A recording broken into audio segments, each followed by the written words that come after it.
This will be the second video on our 2.3 practice A. We're going to focus on this middle section for this video. It's on the law of syllogism. So we're going to use that to write a statement that follows from the pair of statements that are given. If you're going to use this law of syllogism, you need two true conditional statements. Also, you need one of the conclusions and one of the hypotheses to be the same statement. When that happens, you can kind of cross those out and push together the other hypothesis with the other conclusion and make a new statement. That would also be true. So let's look at some of these. If Moose is hungry when he goes to the pizza shop, then he'll finish a whole pizza. We're assuming that's true. We also know if Moose eats a whole pizza, then he goes through a pitcher of soda. So you have two conditionals. We're assuming both are true. I'm going to use some colors here to help you.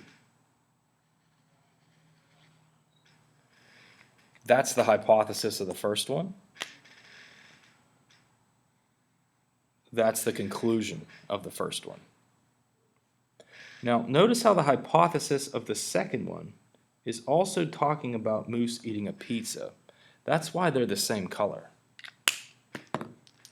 The conclusion of that second conditional says he goes through a pitcher of soda. That's a completely new statement, which is why I made it a new color. We have two true conditionals. We have one duplicated statement. One was used as a conclusion, one was used as a hypothesis. So you can kind of discard those and push together the blue and the green to make a new statement. It's going to take a little bit of time if I would write it out. So I'm not going to do that, but you need to write it out. Here's what your answer is. If Moose is hungry when he goes to the pizza shop, then he goes through a pitcher of soda. That's what you need to write. That's your answer.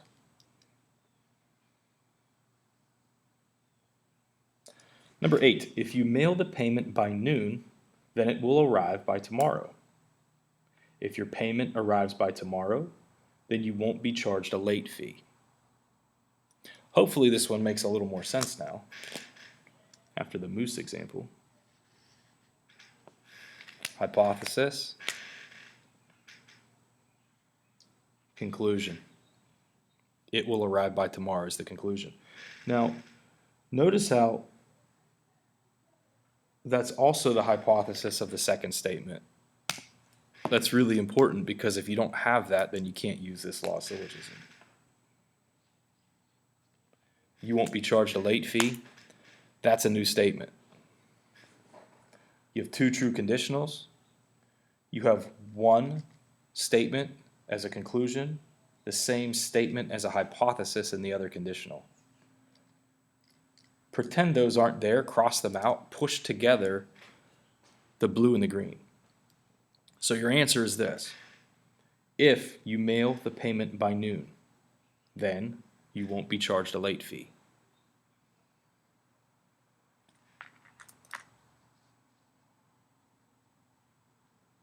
Number 9, if Estelle takes her broker's advice, she'll invest in stock X.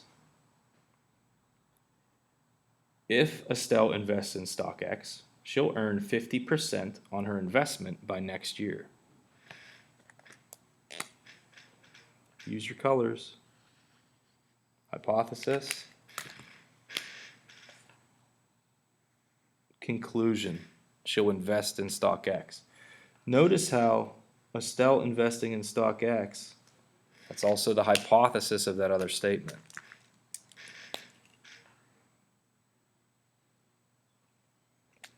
You're allowed to use the law of syllogism here. You have that duplicated statement as a conclusion and as a hypothesis. Here's your answer.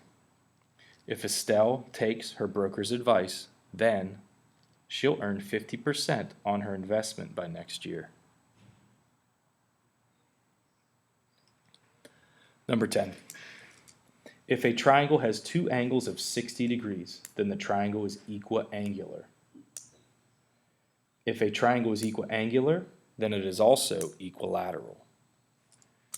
Now, statements like this that are mathematically related, we can determine if those statements are true and false because we know definitions and postulates and theorems. This stuff about moose and late fees and Estelle, we really don't know anything about them personally. We're assuming that those things are true, okay? When you get a mathematical one, you should know if it's true or not.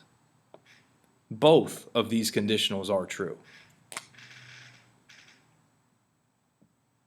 If a triangle has two 60-degree angles, that third angle is also going to be 60. So it's definitely an equiangular triangle. And if you have an equiangular triangle, it's also considered equilateral. If all of the angles are the same, then all of the sides are the same. Not sure if we've necessarily talked about that, but those are true statements. Now, use your law of syllogism. You're talking about a triangle being equiangular as a conclusion and a triangle being equiangular as a hypothesis. Cross those off. Push together the new hypothesis and new conclusion. If a triangle has two angles of 60 degrees, then it is also equilateral.